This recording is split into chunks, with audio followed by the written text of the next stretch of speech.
BNR gold and diamonds తరుగు తక్కువ బంగారం ఎక్కువ ఇప్పుడు మన వైజాగ్లో. అందరికీ నమస్కారం. మన ఆయుర్వేదం ప్రోగ్రామ్కి అందరికీ స్వాగతం. సో కీళ్ళ నొప్పుల విషయానికి వస్తే చాలామంది పెద్దవాళ్ళల్లో చాలా ఎక్కువగా అనిపిస్తుంటుంది.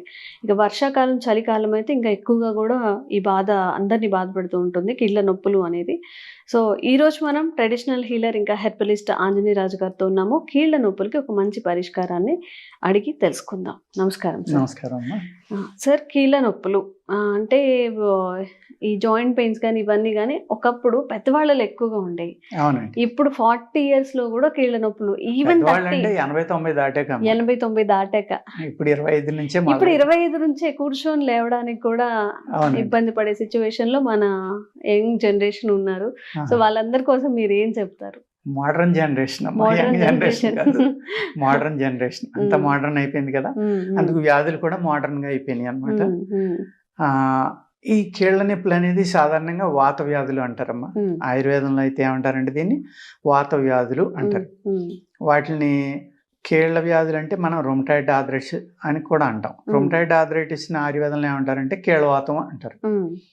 మాకు కీళ్ళవాతం వచ్చిందండి అని చెప్తూ ఉంటారు. ఇప్పటికీ మాకు వచ్చిన ఫోన్లో పల్లెటూరుల నుంచి అయితే వాళ్ళు కీళ్ళవాతం అని చెప్పారంటే ఆర్ఏ ఫ్యాక్టర్ అంటే రొమటాయిడ్ ఆర్థరైటిస్ ఉందని అర్థం అమ్మ. ఇక్కడ మనం ఇవాళ మోడర్న్ సైన్స్ ప్రకారం అయితే ఆర్ఏ ఫ్యాక్టర్ ఈఎస్ఆర్ అని ఉందమ్మా. ఈ రెండు మనం చూసుకోవాలి. ఈ రెండు చూసుకున్నప్పుడు అలాగే ఆటో ఇమ్యూన్ ప్రాబ్లం ఉందా లేదా అని తెలుసుకోవడానికి ఈ రెండు సిగ్నల్స్ కాకుండా కొన్ని యాంటీటీపీఓ యాంటీబాడీస్ అనే టెస్ట్లు కూడా చేయించుకోవచ్చండి. చేయించుకుంటే వాళ్ళ బాడీలో అనేక రకాల ఆటో ఇమ్యూన్ ఉంటాయమ్మా. అది కీళ్ళవాతానికి సంబంధించిన ఆటో ఇమ్యూన్ ఏమవుతుందనేది తెలుసుకుంటే సిరియాక్టివ్ ప్రోటీన్ అని ఇలాగ కొన్ని రీడింగుల ద్వారా ఏమవుతుందంటే వీళ్ళకి ఏ జబ్బులు ఉన్నాయనేది డాక్టర్లు నిర్ణయించి మెడిసిన్ ఇస్తూ ఉంటారండి. ఆయుర్వేద శాస్త్రంలో అయితే దీంట్లో ఏమవుతుందంటే 80 రకాల కీళ్ళ వ్యాధులు అని 84 రకాలని రకరకాలుగా ఉంటుందమ్మా. ఇందులో ఒక విచిత్రాలు కూడా ఉంటాయమ్మా. ఓన్లీ ఫింగర్స్కి వచ్చి కూడా ఉంటాయి. అలాగే నేను ఒక 15 years బ్యాక్ ఒక అమ్మాయికి ట్రీట్ చేశా. అర్ధముఖ వాతం అని ఉందమ్మా. కరెక్ట్గా మీరు స్కేల్ తోటి ఇలా గీత గీసినట్టు ఎంత విచిత్రం అంటే అది అసలు లైన్ కూడా అంత స్ట్రైట్గా ఉండదేమో. ఈ పక్క సన్నబడిపోతుందమ్మా, ఈ పక్క సన్నబడిపోతుంది. అర్ధముఖ వాతం అంటుంది. ఇలాగా అనేక రకాలు. ఇప్పుడు సయాటిక్ అంటున్నాం కదండి, అది గృద్రపి వాతం అని ఇంకో రకరకాల వాతాలు రకరకాల పేర్లు ఉన్నాయండి అందులో. ఇలాగా హనుమత్ వాతం అంటారు, రకరకాల పేర్లు అనమాట. కొంతమంది తెరుచుకుని మూసుకోదు, లేకపోతే మూసుకుపోయి తెరుచుకోదు, లేకపోతే భుజాలు సన్నబడిపోతూ ఉంటాయి, చేతులు సన్నబడిపోతాయి, కాళ్ళు ఇలా రకరకాలు అనమాట. రకరకాల వాత వ్యాధులమ్మ. ఈ 80 రకాలని కొంతమంది 84 రకాలని పూర్వకాలంలో మనకు చరకుడు సుశ్రుతుడు ఇలాంటి వాళ్ళు అనేక మంది అనేక రకాలుగా దాన్ని వ్యాఖ్యానం చేయడం జరిగిందండి. ఈ 80 రకాలు కూడా మనకి ఇక్కడ నరాల నొప్పుల, ఎముకల నొప్పుల, మజిల్ పెయిన్, ఈ 3 చూసుకోవాలండి. ఈ 3 కూడా ఏంటంటే ఇక్కడ కూడా అసలు విరుద్ధ ఆహారం అనేది అన్ని జబ్బులకి కారణం. ఆహారం ఎక్కడికి వెళ్తుంది? మన పొట్టలోకి వెళ్తుంది. ఆ పొట్ట ఏంటి? మనకి బాడీకి అన్ని రకాలుగా ఆహారాన్ని అరిగించి ఏ ఏ అవయవాలకి ఏమేమి ఉండాలి వాటికి కావాల్సిన ఆహారం పంపడం, అవి మళ్ళీ ఆ ఫ్లూయిడ్స్ రిలీజ్ చేయడం, అవి మన బాడీ అంతా స్ప్రెడ్ అవడం, ఇవన్నీ జరుగుతాయి. అంటే మేజర్ మెకానిజం ఎక్కడ జరుగుతుందమ్మా? పొట్టలో జరుగుతుంది. ఆ పొట్ట అనేది జాగ్రత్తగా చూసుకుని టైమ్లీ తింటా, దాంట్లో చెడు ప్రభావం అనేది లేకుండా, చెడిపోయిన ఆహారం తీసుకోకుండా, నిల్వ ఆహారం తీసుకోకుండా ఉంటే కనుక అనేక రోగాల నుంచి బయటకు పడటానికి అవకాశం ఉంటుందమ్మా. అదేవిధంగా ఇప్పుడు జనం ఏం చేస్తున్నారు? ఒక ఆనపకాయ రసం తాగితే మంచిదని ఎవరైనా చెప్పారు అనుకోండి, మొత్తం దేశం అంతా ఆనపకాయ రసం తాగేస్తున్నారు. అది తాగడం కూడా ఎలాగా? దాన్ని మెడిసిన్ లాగా యూజ్ చేయట్లేదు. దాన్ని మన శరీరం వెయిట్ ఎంత తాగితే మంచిదని కాకుండా అందరూ తల 1 గ్లాసు తీసుకోవడం, అందరూ తాగేయడం. ఈ రొమటాయిడ్ ఎవరైతే వాత వ్యాధులతో ఉన్నారో వాళ్ళకి చాలా ప్రమాదం అది. ఇంకా వాతం పెరిగిపోయి వాళ్ళకి భయంకరంగా పెరిగిపోతాయి ఈ నొప్పులు కానీ ఇబ్బందులు కానీ. అంచేత ఇలాగా లేకపోతే కీర మంచిది, అందరూ కీర తినేయడం చాలా కదా అని. ఈ విధంగా పెసరపప్పు మంచిది, మంచి ప్రోటీన్ అంట, అందులో చాలా బాగుంటుందంట, తినేయడం. ఏ అయితే వాతకర పదార్థాలు ఉన్నాయో, ఏ అయితే వాటర్ ఎక్కువ ఉన్నాయో అవి తీసుకోకూడదండి. మళ్ళీ ఇక్కడ బూడిద గుమ్మడికాయ పర్వాలేదమ్మా, అది కూడా చాలవే. ఏది వాడినా కంటిన్యూ వాడకూడదు. కొన్నాళ్ళు గ్యాప్ ఇచ్చి మధ్య మధ్యన వాడుకుంటూ ఉండాలి.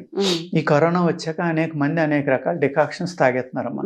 నేరేడాకులని, జామాకులని, మామిడాకులని, లేకపోతే ఇంకా అది ఇది అని లేదు, ఏది దొరికితే అది ఎవరో ఒకరు చెప్తున్నారు, అది ఫాలో అవుతున్నారు. లేకపోతే సొంటి పిప్పల్లి తాగుతున్నాం అని, లేకపోతే పసుపు వేసుకుని తాగుతున్నాం అని. పసుపు అనేది ప్రపంచ ప్రఖ్యాతిగాంచిందమ్మా ఇప్పుడు నిజం చెప్పాలంటే. ములగాకు, పసుపు, ఈ రెండు. మొరింగా అనేవాడికి అన్ని ఇతర దేశాల్లో కూడా విపరీతమైన డిమాండ్ అమ్మ దానికి. హయ్యెస్ట్ మినరల్స్, కాల్షియం ఇవన్నీ ఉంటాయి, అది చాలా మంచిదని.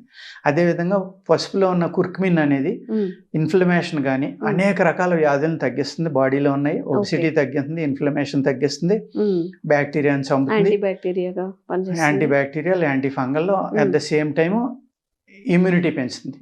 ఇలాగా ఈ ఆహారాలను మార్చుకుని మనం ఇటువంటి సీజనల్ ఫుడ్స్ జాగ్రత్తగా తీసుకుంటా, ఎవరో చెప్పారని మన శరీర తత్వాన్ని చూసుకోకుండా ఏది పడితే అది తినకుండా జాగ్రత్తగా తీసుకుంటే కనుక త్రికటుకాలు అనేది వాత వ్యాధుల మీద ఎక్కువే పనిచేస్తుందమ్మా.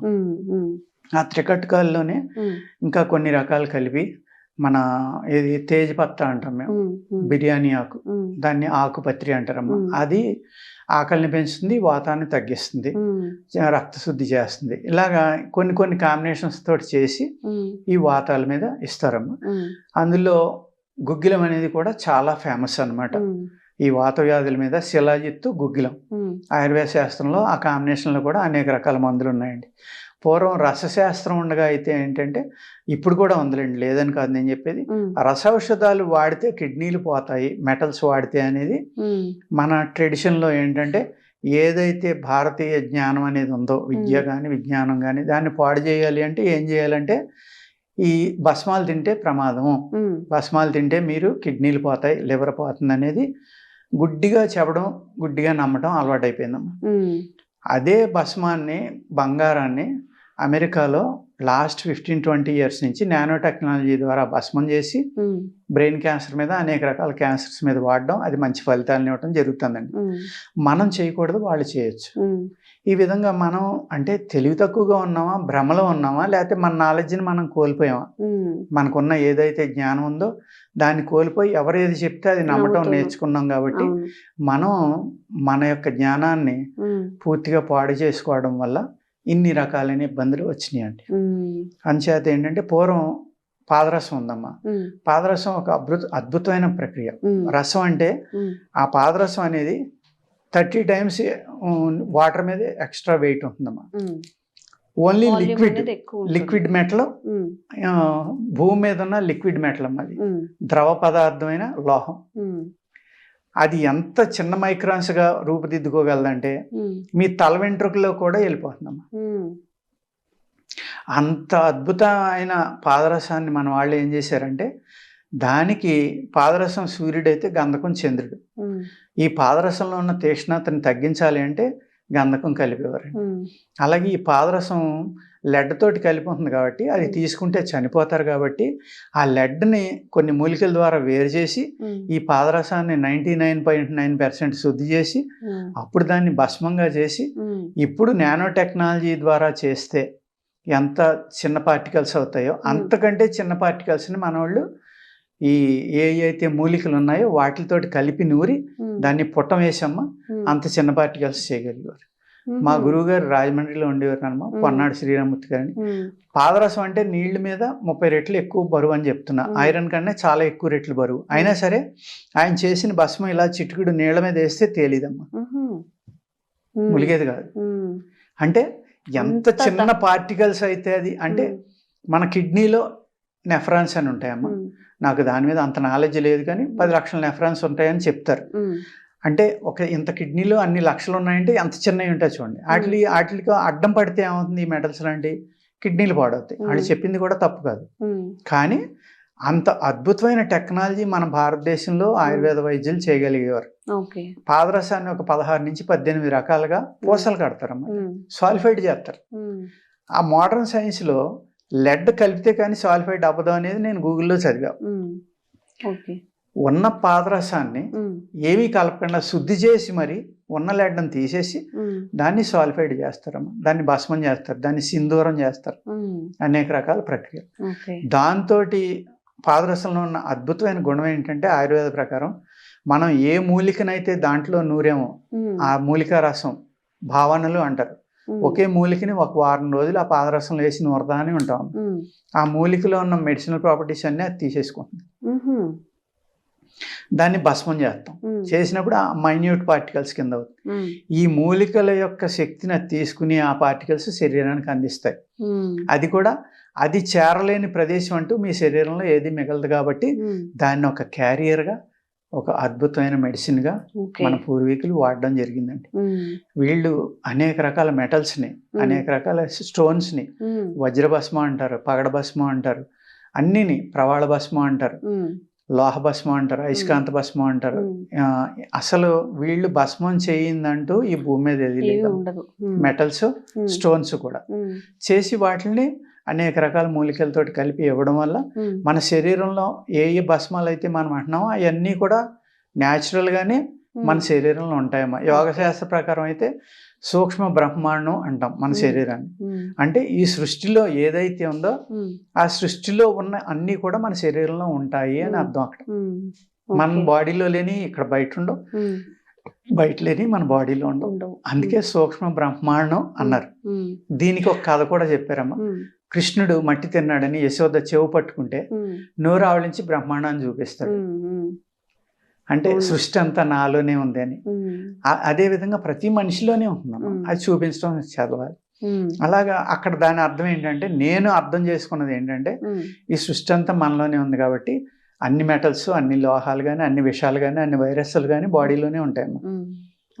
కొత్తగా బయట నుంచి వచ్చే ఏమి ఉండవు. అవి రూపాంతరం చెంది రకరకాల జబ్బులుగా రావచ్చు తప్ప మన బాడీలో 1,80,000 వైరస్లు ఉంటాయని ఒక అమెరికన్ సైంటిస్ట్ చెప్పాడు. 1,80,000 2 లక్షలని కొంతమంది అంటారు, రకరకాలుగా చెప్తారమ్మా. అది మనం ఏంటంటే యూట్యూబ్లో చూసి మనం చెప్పి తప్ప అది నిజం అవుతుంది అనేది జస్ట్ మనం ఇక్కడ సంభాషించుకోవడానికి మట్టుకే. అందుచేత ఈ కీళ్ల నొప్పులకి గుగ్గిలం అనేది ఎక్కువ వాడమ్మా. గుగ్గిలంతో ఆయిల్స్ చేస్తారు. అందులో మహిషాక్షి గుగ్గిలం అనేది ఎక్కువ బాగా నొప్పులు తగ్గిస్తుందమ్మా. అదే మన మామూలుగా రత్నపురి గుగ్గిలం అని ఉంటుంది, అది ఏమో రక్తశుద్ధికి బాగా పనిచేస్తుంది. ఇలాగా అక్కడ ఉన్న పేషెంట్ని బట్టి, ఆయన శరీర తత్వాన్ని బట్టి ఇది వాడాలా అది వాడాలా అని అనేక రకాలుగా చేసుకున్నామా. ఎముకల నొప్పులకైతే ఆ గుగ్గిలం శుద్ధి చేసుకుని జాగ్రత్తగా ఆవు పాలు ఆవిరి మీద శుద్ధి చేస్తారు, ఉడకబెట్టి శుద్ధి చేస్తారు. చేసిన దాంట్లో బెల్లం కలిపి మాత్ర కట్టిస్తారు. లేకపోతే ఇప్పుడు మైసాక్షి గుగ్గిలం ఉందనుకోండి, అది ఆయిల్లో కలిపి మిక్సీ చేసుకుని బాగా నూరుకుంటే కొన్ని రోజుల పాటు ఈ గుగ్గిలంలో ఉన్న శక్తి అంతా తీసుకుంటుంది. ఆయిల్ రాసుకుంటే మీకు నొప్పులు చాలా చక్కగా తగ్గుతాయి. అదేవిధంగా ఇప్పుడు మెత్త రసంతో చేస్తారు. లేకపోతే అనేక రకాల మూలికలమ్మా ఈ నొప్పులు తగ్గించడానికి ఏమున్నాయి, ఆ మూలికల యొక్క రసాలతోటి, ఆ మూలికల యొక్క విత్తనాలతోటి కానీ, ఆకుతోటి కానీ, తొక్కతోటి అంటే బార్క్ అంటాం కదమ్మా, తాట అంటాం, ఆ తాటతోటి కానీ అనేక రకాల కాంబినేషన్స్ తోటి ఈ వాత వ్యాధులు తగ్గించడానికి చాలా రకాలైన ఉన్నాయమ్మా ఫార్ములాస్. అంటే 80 రకాల వాత వ్యాధులు ఉన్నాయని మీకు మన పూర్వీకులు చెప్పగలిగినప్పుడు ఒక్కొక్క దానికి 5 తయారు చేసినా 400 రకాల మందులు ఉంటాయమ్మా వాత వ్యాధులు తగ్గించడానికి. ఇందులోనే ఈ వాత వ్యాధుల్లోయే రొమటాయిడ్ ఆర్థరైటిస్, ఆస్టియోపోరోసిస్, ఇవన్నీ కూడా మళ్ళీ ఆటో ఇమ్యూన్లోకి వస్తాయి. అవి కూడా తగ్గించుకోవచ్చు అండి. ఆయుర్వేదంలో చక్కని మందులు ఉన్నాయి ఉపశమనం కోసం కానీ, తగ్గించుకోవడానికి కానీ. కానీ ఆహారం చాలా చక్కగా పాటించాలమ్మా. ఎవరైతే వాత వ్యాధులు ఉంటాయో వాళ్ళు పెసరపప్పు, ఆనపకాయ, దోసకాయ ఇలాంటివి తక్కువ తింటాం. అలాగే చింతపండు, కొత్తగా వచ్చిన చింతపండు, చింతకాయలు, గుమ్మడికాయ, వంకాయ, గోంగూర ఇలాంటివి తినబోవటం, ఇలాగ కొన్ని జాగ్రత్తలు తీసుకుంటే న్యాచురల్ గానే కొంత ఉపశమనం వస్తుందండి. వాటికి సపోర్ట్ గా ఈ మెడిసిన్స్ కనుక తీసుకుంటే చక్కగా 90% పైన ఫలితాలు వచ్చి ఉపశమనం రావడానికి చక్కని అవకాశం ఉందండి. ఓకే. సో కీళ్ళ నొప్పులతో బాధపడే వాళ్ళు ఎవరైనా సరే సార్ చెప్పిన ఈ ప్రికాషన్స్ అనేవి పాటించండి. Food habits and life style చేంజెస్తో కూడా మనం వాటన్నింటిని కూడా దూరం చేసుకోవచ్చు అని చెప్తున్నారు. మరి ఇంకొన్ని వీడియోస్ మీకు అవేర్నెస్ కల్పించేలాగా చేస్తూనే ఉంటాము. Thank you sir. నమస్కారం. Sir, one life lesson what medicine has taught you. Whatever you can do without expecting. But I really believe మన పాజిటివ్ యాటిట్యూడ్ ఉంటేనే మనం ఏదైనా సాధించగలం. గట్ని మనం కరెక్ట్గా డీల్ చేసినట్లయితే అది మనకి పాజిటివ్ హార్మోన్స్ని రిలీజ్ చేస్తుంది. షుగర్ వచ్చిన వాళ్ళ పరిస్థితి ఏంటి? పొట్ట దగ్గర పెరిగితే దాన్ని ఆండ్రాయిడ్ అంటారు, ఆండ్రాయిడ్ ఫోన్ కదా. అసలు థాట్స్ ఎందుకు వస్తాయి? బ్రెయిన్ డెడ్ అంటే దానికి ప్రపంచం అంతా కూడా కొన్ని నిర్దిష్టమైనటువంటి లక్షణాలు ఉంటాయి. మానసికంగా ధైర్యంగా ఉంటే క్యాన్సర్ జయించవచ్చు. You are a doctor for a cause sir, అంతే. వాళ్ళకి వచ్చిన ఆదాయం కాకుండా ఫ్రీ సర్వీస్ ఎంతమందికో చేస్తారు.